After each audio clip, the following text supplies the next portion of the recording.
My daughter, Melissa, is a mean, raging alcoholic.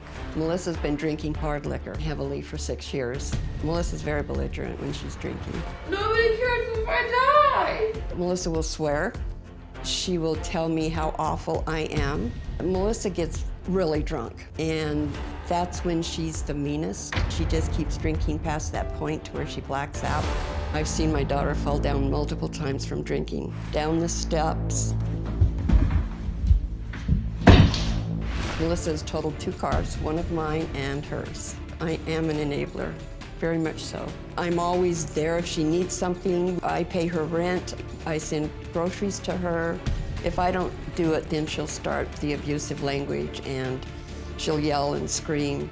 And that's when I know she's drinking.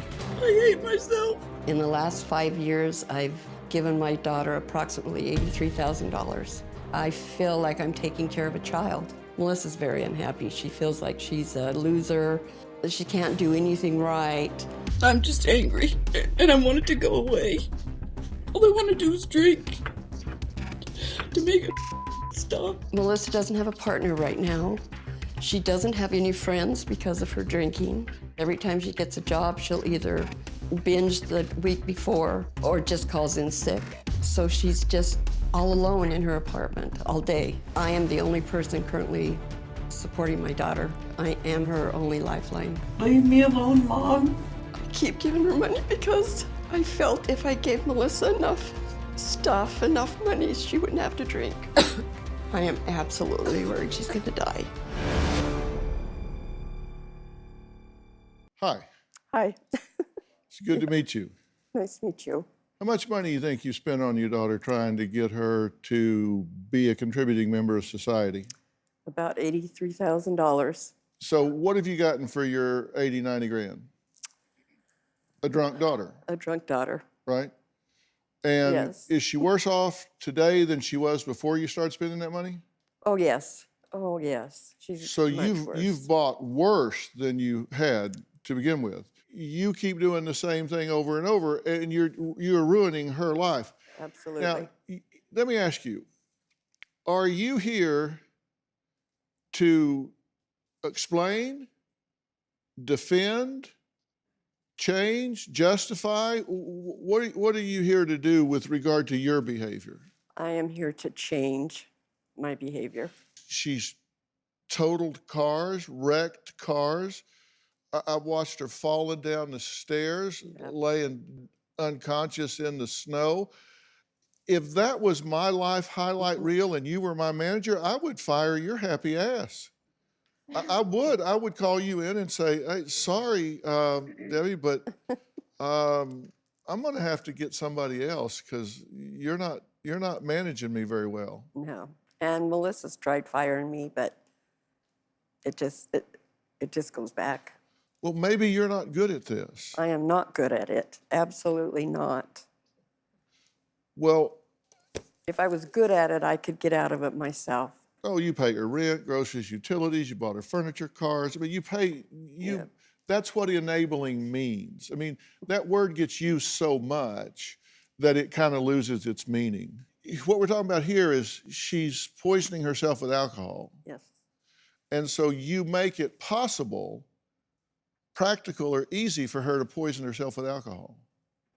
I do. Why would a mother do that to a child? And I'm so worried about her dying, and You're killing her. I know. That's why I'm here. I need a positive direction, and But you have to understand it first. See, you have to understand it, and that's what I want to make sure we do, because she's here, and we're going to have her join us in a little while, okay? But there's 2 things I know for sure. One, I know you're a very nice lady. thank you. 2, you're clueless about this. You're blind to it. And it's not because you're not smart, it's because you're so close to it that you're clueless about it. And that's not because you're a mean person. You wouldn't do this because you're mean. But clueless can mean a lot of things. And in this case, could it mean that you're being selfish? Yes. How? I'm being selfish by making myself feel good when I do things for her. And I feel that's very selfish. So it makes you feel better in the moment, Right, even though it perpetuates her disease. right. I don't think about that. I think, oh, if she has everything she needs, if she has food, if she has a place to live, then she might not need to drink. But it's just gotten worse. But you're not a slow learner, so you figured out a long time ago that doesn't work. Yes, So you make a choice. You say, I know this is going to perpetuate the disease, but at least I get some peace today. I know where she is and that she's alive. yes, So it's what's better for her or what's better for me right now. I choose me. The hell with her. It's ugly when you hear it that way, yes. but that's what you're doing. Yeah, Can we agree on that? I agree. Because that goes back to the first thing I know, and that's you're a good person. And if you acknowledge that and you're a good person, you won't keep doing that.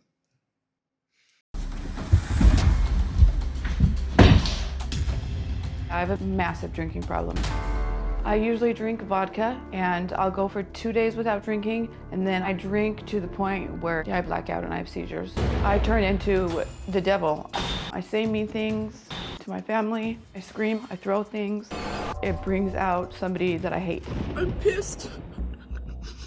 I hate the world. I hate myself. It goes on and on and on. I do feel like I'm drinking to the point where I can't function, where I can't find a job, where I can't live without alcohol. If I'm on a binger, I hate myself so much. Like, I hate myself. I hate myself. And I want all of the shaking to be gone, feelings to be gone, and I want to be numb again, so I go out and I get more alcohol, and more and more and more. I'm 48 years old and my mom is taking care of me. When my mom doesn't give me what I want, I manipulate her. When I'm drunk, I send mean text messages to my mom. Just give me money. My nose is broken and possibly my elbow. I yell at my mom when she doesn't give me money. And then I will use the money that she gives me to buy alcohol. If it wasn't for her, I probably would be on the street and in a dumpster or something. I have pawned my beautiful guitar multiple times. I've pawned everything I own. I have fallen down many times. I had a torn ligament in my ankle from falling while I was drunk. I hit a parked car, my face hit the steering wheel and it broke my nose. And I have bruises all over my body. Alcohol is going to kill me if I continue. I'm not going to be able to stop by myself. Are you drunk today? No. Are you sick today? Yes. You haven't had drink in like 6 days? It's been 3 days, Dr. Phil. 3 days? 3 days, yes. Okay. Well, last I saw it was 5, so you must have had a drink in there somewhere. So you're I had 3. a drink at the motel. Okay. Yeah. Yes. All right. Oh, Melissa, I appreciate your candor. I know it's killing me. What's your theory on why you're choosing to do this? I have mine. I'll tell you in just a second. I'm just curious what you think. I believe that there has been some trauma in my life that I have not dealt with, and it makes me sick to my stomach. It makes me not like myself as a person. You gave us a list of your excuses that you give yourself. Rejected for being gay. Your ex was a drinker. Your family doesn't believe that you were abused. You're the black sheep. No one wants to be around you. Life is horrible. You went to rehab for the wrong reasons. It was like a popularity contest for you at the time. Your mom doesn't understand that she's a trigger. You're tired of proving yourself to her. All of these things that you tell yourself, but you didn't try to minimize, trivialize, deflect, or anything. You were very forthcoming, which helps me a lot, by the way. Would you like to know why I think you are doing what you're doing? Absolutely, yes. And I think this is important, and I think it's important that you understand you're really contributing to this, but you're not responsible for her being an alcoholic. This is a choice that she makes. It was a choice she made when she made it. It's a choice she makes every day. You enable her. You're a terrible enabler. So you make it easy for her to continue to make bad choices, but this is her choice, not yours. This is not on you. This is on her. And this may sound oversimplistic or insensitive, but you drink because you're a drunk. You drink because that's who you are. That's what you do. But I don't want to be. That may be, but that is why you drink. You can tell yourself it's because they didn't believe you because of trauma you had in your childhood, which I do believe, by the way, and I'm very sorry that happened to you, and I do want to help you deal with that. But that's not why you're a drunk today. Things often start for one reason and continue for another. I'm dealing with you in the here and now. I think people know the truth when they hear it. Yeah. Does that sound like the truth to you? Yeah, I'm a drunk. And that's why you do this now. You do it now because you get sick if you don't. And we have to deal with that reality. So all these theories about why it started are a nice academic, intellectual, psychological exercise that may help from relapsing later, but right now we have to deal with the reality of what is. When I first start drinking, I feel like my problems are going away. I get a very warm feeling. Then after that, I start binge drinking, and then I black out and I do very bad things. Alcohol is my best friend right now.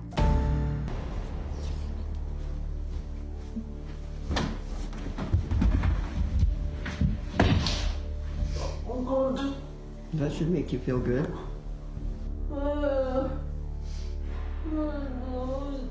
Nobody cares if I die. Nobody cares if I die. Nobody cares if I die.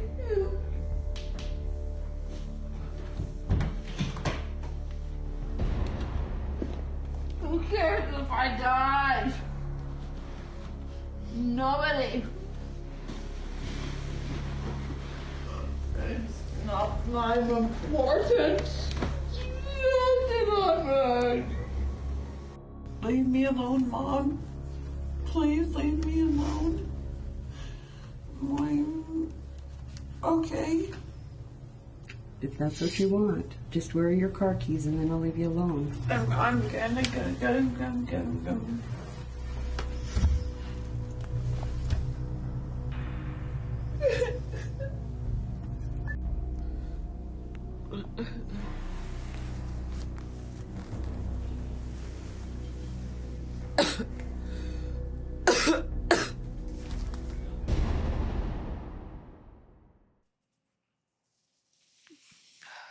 It's pretty sickening. It's disgusting. I'm just wanting you to appreciate the gravity of what's going on.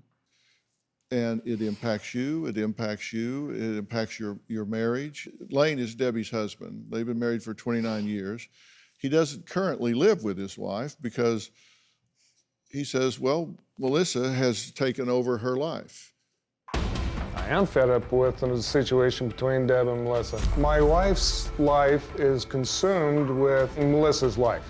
Totally 100%.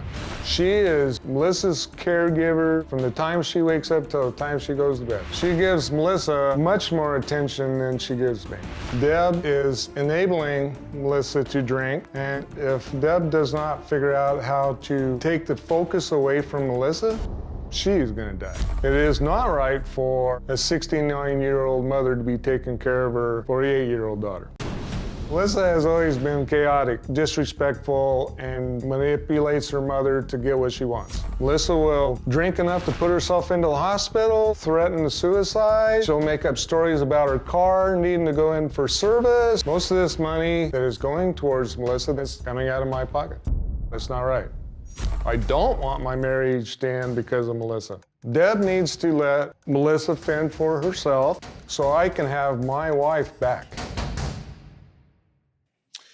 Layne, thank you for being here. You know, there's something in the beginning of each broadcast that we do where it's something I just said one day and they kind of kept it in, where it says, this is going to be a changing day in your life. That's what I intend to happen when people come here. It's what I intend to happen for you guys. You've been married 29 years, right? Correct. But you're living 65 miles away? Yes. Why? The biggest reason is when Melissa and Deb talk on the phone, and and my wife is crying, I get so angry because I can't do anything about it. I've tried, so I ran away. I ran away for my own peace. You understand that this isn't a choice between saving your marriage or saving Melissa. Right. I mean, do you get that? Yes. A while ago, I would say no. But now that I know I've got to change, then yes. I can't let them choose between each other. I can't choose. My marriage is rocky. Layne did tell me that he was going to have to leave because he couldn't handle my relationship with Melissa. I feel extreme guilt that I have caused this rift between her and Layne and their marriage because they love each other, and I'm destroying that. I want to ask you a question that is a time-worn dilemma that people sometimes have to face. And symbolically, do this with me. Come with me. Can you step down? And I want to maintain social distance here to respect COVID guidelines, but I want you to come to the end of this runway right here and right there. Now turn around, about face this way. Okay, now I'm maintaining my distance from you here. But here you have your daughter, Melissa. Here you have your husband, Layne. Now, assume that all of this dark floor is the ocean and the two of them are drowning. And you have one life preserver and you can only throw it to one of them. One of them's gonna drown, one of them's gonna survive. You have to throw the life preserver to one of them, not both. You're gonna make the decision who lives and who dies. Is that a hard decision? Absolutely. What would make that decision hard? That there's only one of them I could save. And I And you love them would be pronouncing a death sentence on one of the two, correct? Yes, would. How would you reason through that? Oh, I don't know if I could. I love my husband. I want to be with him. I love my daughter.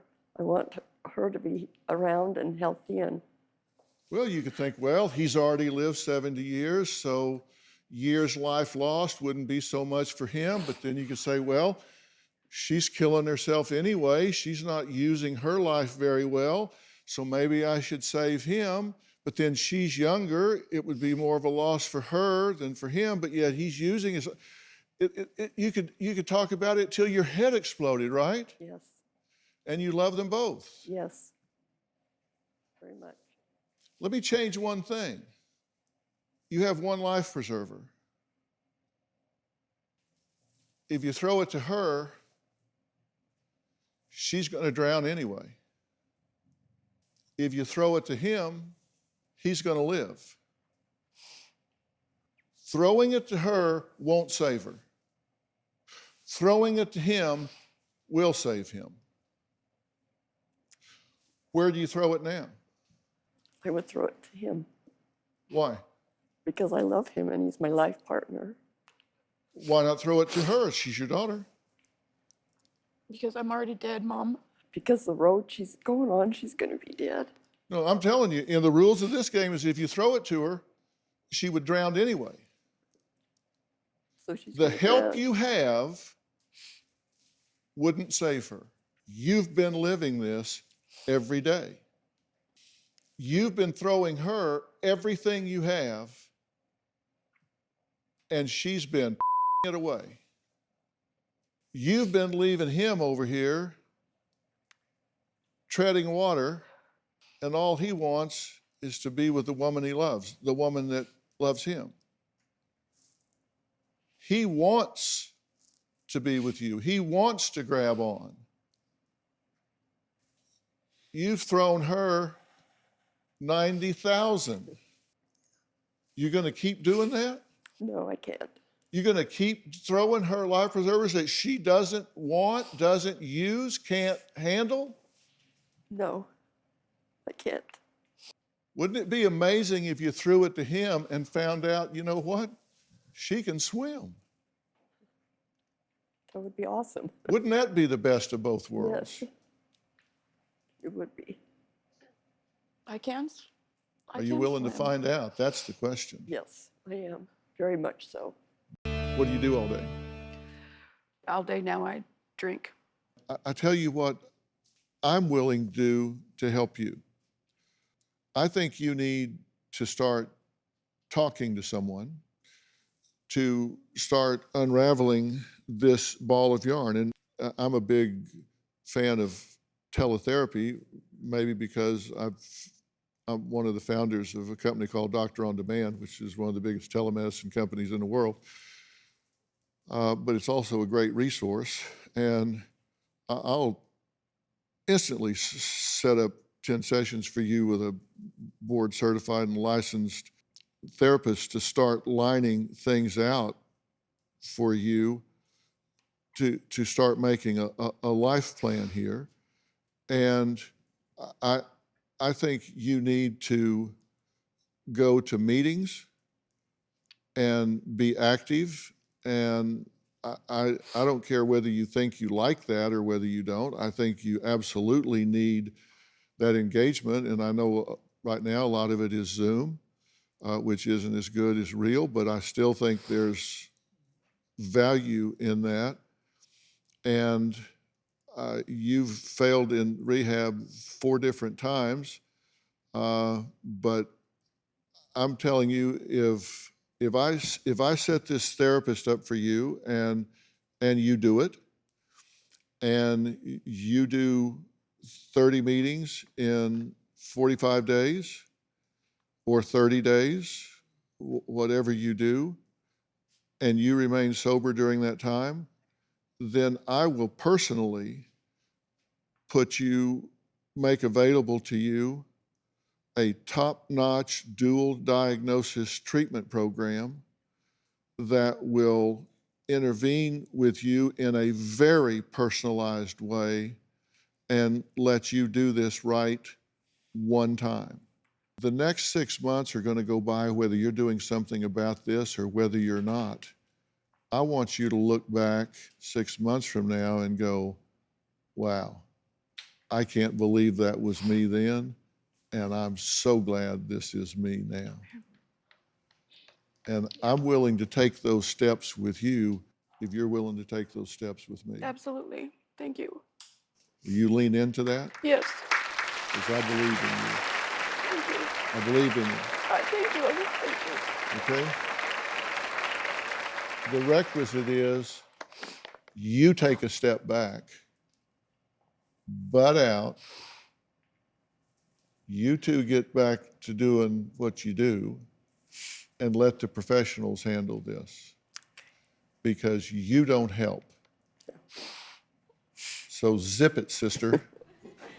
Okay. Get out of the way and let us do what we do. Okay. What do you think? I think that's great. Is that a plan? It's a plan. Layne, is that a plan? Absolutely, Dr. Phil. Okay, all right.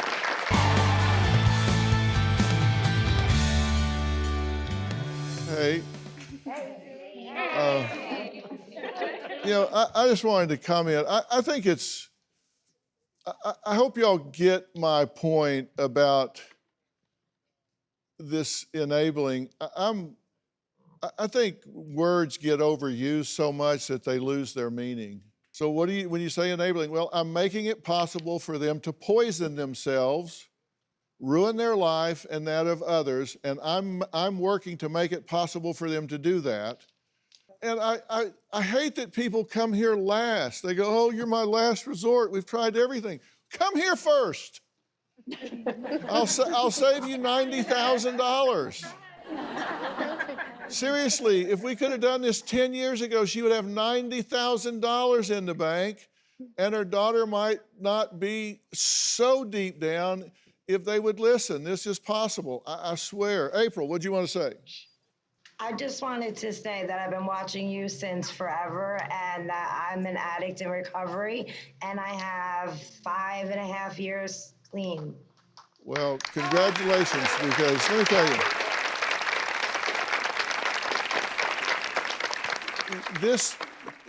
I say congratulations because when you become afflicted with this disease, however that came about, it is a disease and it has to be dealt with and managed, and you become a very important member of the treatment team.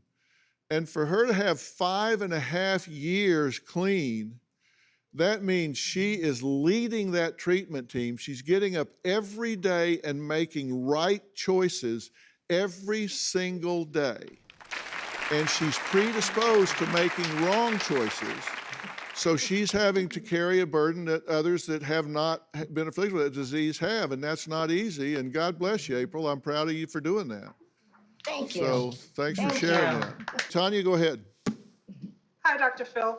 My question is for the enabler. I know that there's all kind of help for the person that's an addict, but for the enabler, is there some type of help that they need in order to get out of the enabler's mode and actually help the person that needs Well, to be yes, there is, and she needs to go to meetings as well, and we're going to arrange that for her to go to Al-Anon. We're going to get her the same type of teletherapy because I think she got it today.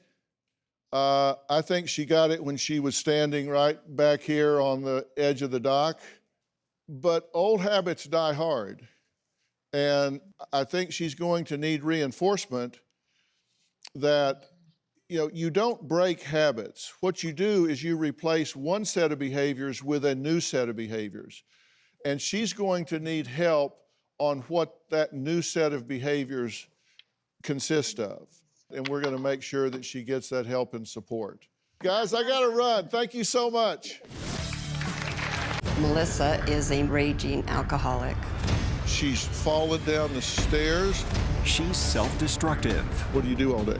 I drink. And mom's an enabler. I'm so worried about her dying. You're killing her. New Dr. Phil.